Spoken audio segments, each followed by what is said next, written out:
This week we're doing really fun finish work. I have miles and miles of taping to do to finish these cabin spaces that are attached to the quarter berths. I got help from a new helper and a fan favorite, my mom. My name is Matt. Follow along as I turn Duracell, the legendary ocean racing sailboat, into a comfortable cruising home. Today I've been working on these little projects to finish up this doghouse area. One little thing I've been focusing on is just the shelf that goes behind the bench here. This one on the starboard side is really straightforward. It just goes on, we're gonna glue it in, everything's permanent. It'll all be fiberglass together. So first we're gonna glue that one in.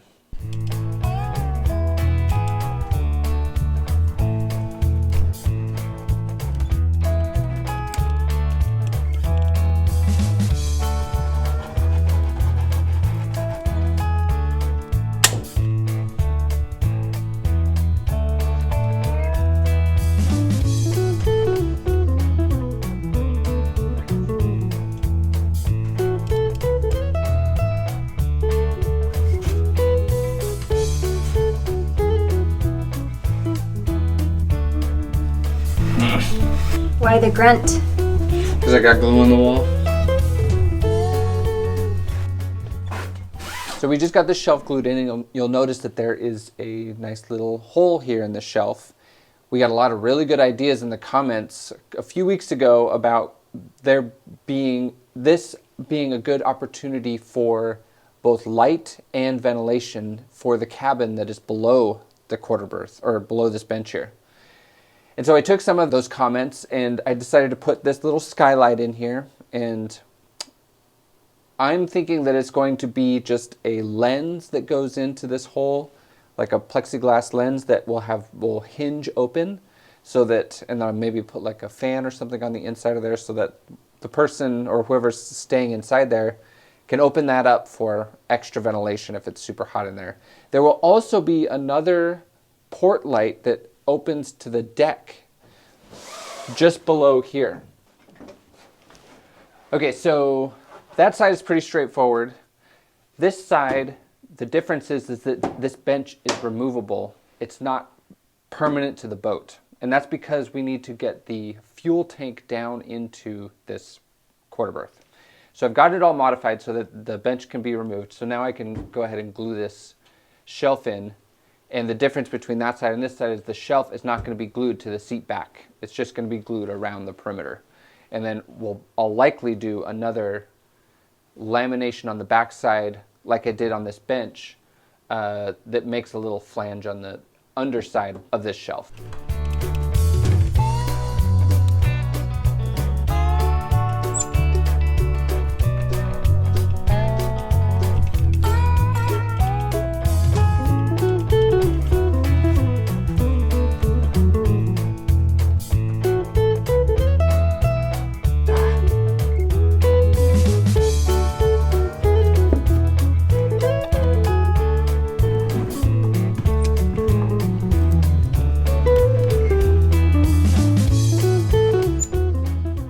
So that's all. I just have a little bit of cleanup to do, but I don't know if you can tell, but putting the shelf in makes a big difference in here. It looks a lot more finished now that we have those shelves behind the benches. It's looking better every day.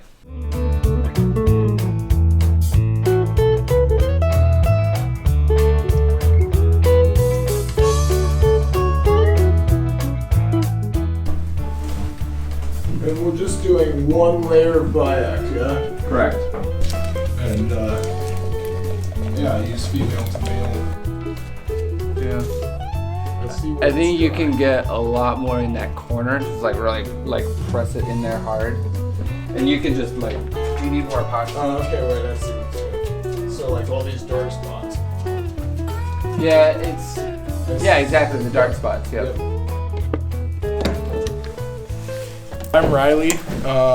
I've been living on my sailboat for about 3 years, and I decided to come out to go to the Northwest School of Wood and Boat Building, where I found out about the Duracell project from a classmate, and reached out to Matt and started looking at him on YouTube and thought I could learn a thing or two from Matt. Do I want to offset it here?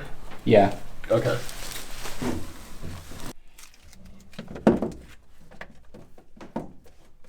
How does this look? Excellent. Yeah, Right very on. good. Cool. Yeah. Yeah, I would cut, yeah, like you said, cut that off like there.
Oh, looks really good.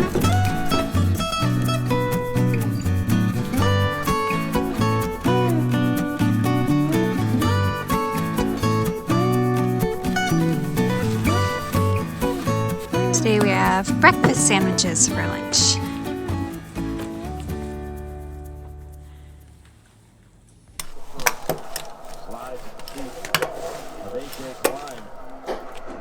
Great job by him sliding in the pocket. Lewis, Arnold Lewis, who was coming in for Taron Johnson, as Tracy just reported. Third and 7.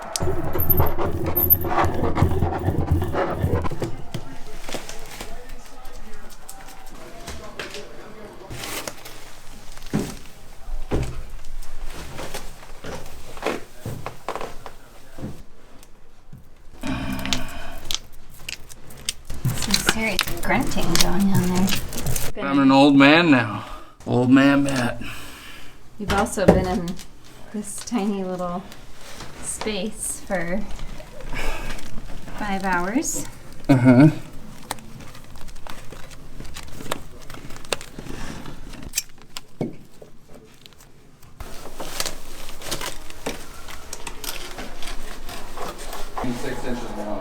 Okay.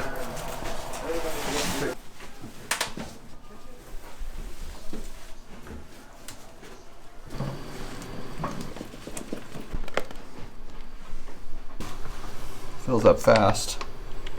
Got enough epoxy there, honey? Never. Never enough. Thanks, Total Boat. Thanks, Total Boat.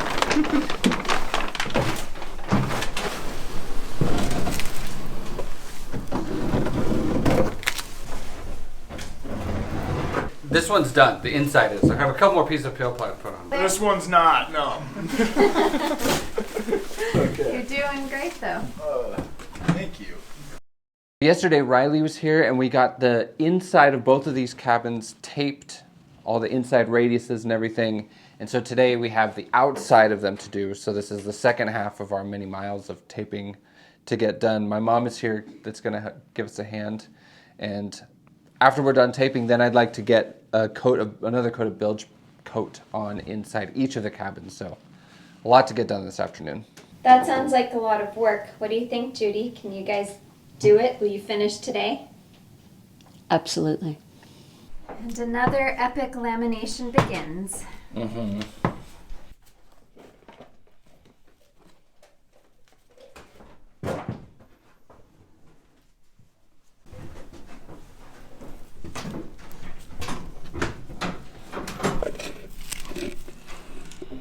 Matt and I were reminiscing the other day about that time that the three of us traveled, what was it, 2,700 miles across the Pacific Ocean?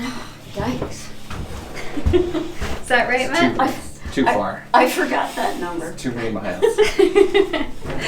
This was for our viewers. This was back in, 2017 spring.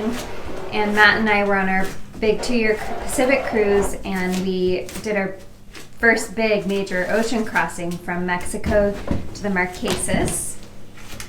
Took us 19 days. And Judy came to help us. So it was the three of us and, of course, the inspector. So what are your guys' favorite or least favorite memories from those 3 weeks? I made a lot of bread. Saltwater bread. It was really delicious, as I recall. We would make a batch and then eat the entire batch as soon as it came out of the oven. That's a very pleasant memory from a very interesting 3 weeks.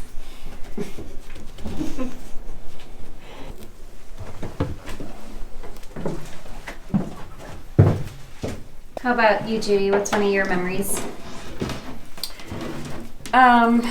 One of my favorites was seeing the dolphins.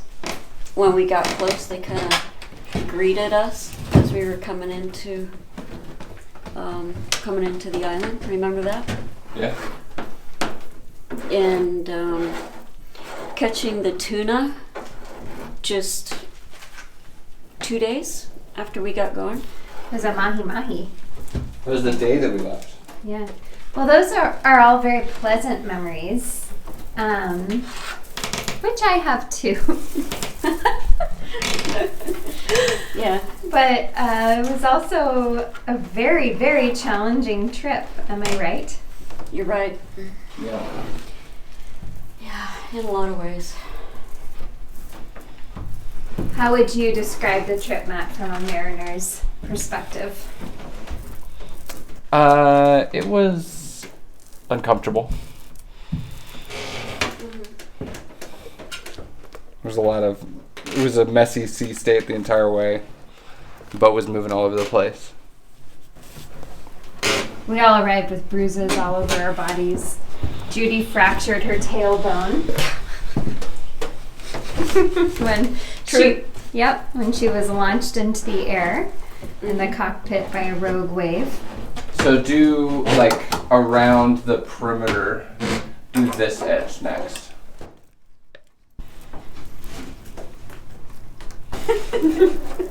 What do you remember? I just remember Matt using the term confused seas to describe them. So, yeah, whatever you want to call it, it was just downright unpleasant. That's a pleasant way of putting it. I remember you calling it like washer seas. Washing machine. Washing machine. Yeah.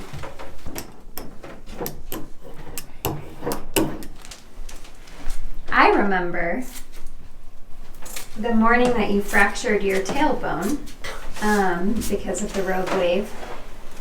I decided to make you a mocha latte because I felt really bad, and you were very stoic. You weren't complaining, but I knew you were in pain, and I made the latte. Took me 30 minutes, of course, because in the galley I had to brace myself completely, hold on to everything. I finally got this mocha latte done with like froth, foam and everything, a little cocoa dusting on top. And I brought it out to you in the cockpit, and right as I was handing you the mocha, this huge wave came and just slapped the side of the boat, and that mocha went flying. Do you remember ever feeling like it was dangerous during that crossing? No, it was never dangerous. It was just windy and wavy. Waves were on the beam. Boat was moving a lot. It was fast though. We were the fastest boat in there that day, or that anybody that we had talked to. Yeah, we did it in 19 days. I remember most boats was more like 30. Yeah. What am I now that I have crossed it twice? Oh, right. The Scullywug? No, a shellback. A shellback. A shellback. And what are you before you crossed the equator? A polywog. Polywog. You've crossed the equator probably 5 or 6 times. No. 3 times? 4 times? Huh.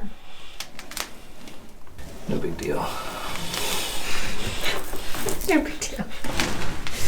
Just a quadruple shell back here.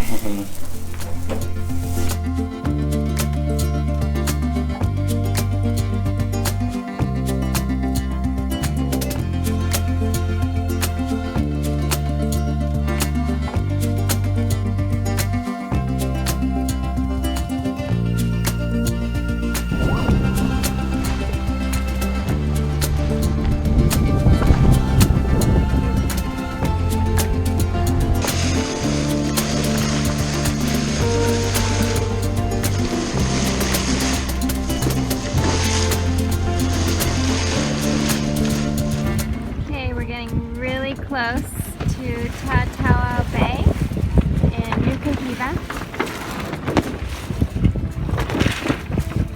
You can smell the land. It's kind of a spicy, sweet, rainy smell. It smells so good. Paz can smell it too. Look at her sniffing.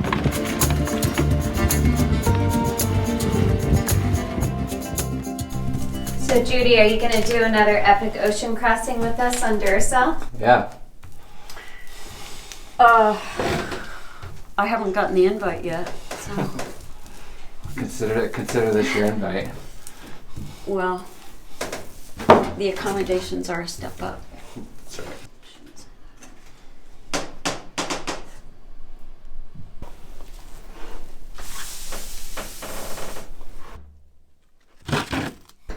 And so you can roll it out really good all the way around all the corners, and then the peel ply is right there.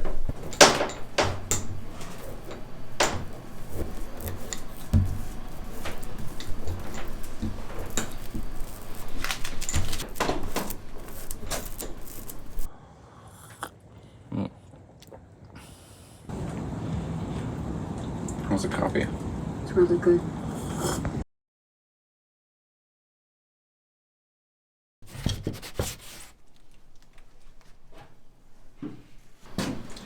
We got it done.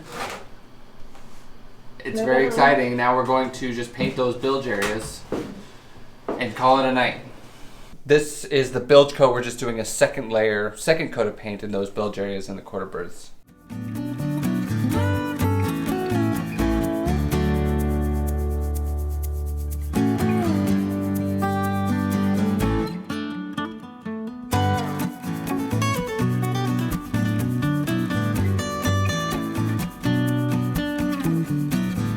This bench is removable. I've been talking about this a lot, but it's finally like cut down, finished and everything to make it easily removable so that the fuel tank can go in when it arrives. And then if we ever need to do any repairs or anything on it, we can take it out. I was just telling Yannicka that we could also like put the mattress in there or put the mattress for that bunk through this space if we need to. This is not going to be like easily removable. Like we won't take this in and out on a weekly or even monthly. It'll be more like every few years this thing might get removed. And so there'll be a lot of bolts, maybe even a little bit of sealant to make sure that nothing is squeaking as the boat moves. Some of you have asked about fiddles. We've talked a lot about this, Yanni and I have, what kind of motif we'd like inside the boat, and we'd really like to do a tasteful amount of wood trim. As you can see, these deck beams are mahogany, and that is kind of the amount of wood trim we want to go with. What we're going to do around counters and a little bit around like doors is just little wood fiddles. This is also mahogany. I really like it because when you just put a clear varnish on it, it's pretty like, it's kind of pinkish. And so it's nice and light, and it's pretty cheap here at Edensaw locally. Like I said, we'll just trim out all the counters and everything with these nice wood fiddles. And this is so that stuff doesn't like, when the boat's heeling, stuff won't slide off of the counters very easily. So these fiddles will be very aesthetic, but also have a function as well. I'm sure some of you are curious about this whole rounded corner and my trim going on the rounded corner. Frankly, I made a mistake here, kind of. The reason that I round this over is because fiberglass lays over it really nicely, and I really want this to be a very solid part where everything is fiberglassed inside and out, so it's really solid. If somebody falls into it, it's not going to break. But I also want the trim piece to fit over it, and it doesn't really fit over it really nicely. I will be able to fill it with glue and put it on, so I'm not too worried about like being able to glue the trim piece to this rounded corner. But the question is what happens at like corners like this, where it would be nice to keep it round so that it won't do too much damage to somebody if they run into it. You know, a sharp corner can be pretty rough on people when the boat's moving around a whole bunch and you fall into something like that. And so it's nice that it's rounded, but how do we keep it rounded and add wood trim to it as well? What we don't want is for trim to go all the way to the end. You know, when you're thinking about cleaning off these surfaces, you want a place where you can bring crumbs and like pull it off of the table. If the trim goes all the way around, it's impossible to pick up crumbs out of the table. Anyway, getting into the... I do eat a lot of cookies and produce a lot of crumbs. Well, and there's going to be a cat living here too, and she makes all kinds of messes. And so it's important to think about easy to clean, looks really nice, doesn't do too much damage to people when they run into it. All these things have to be taken into consideration. So I obviously would be curious to hear what you think about how to trim out places like this. Let us know in the comments. That's right, let us know in the comments.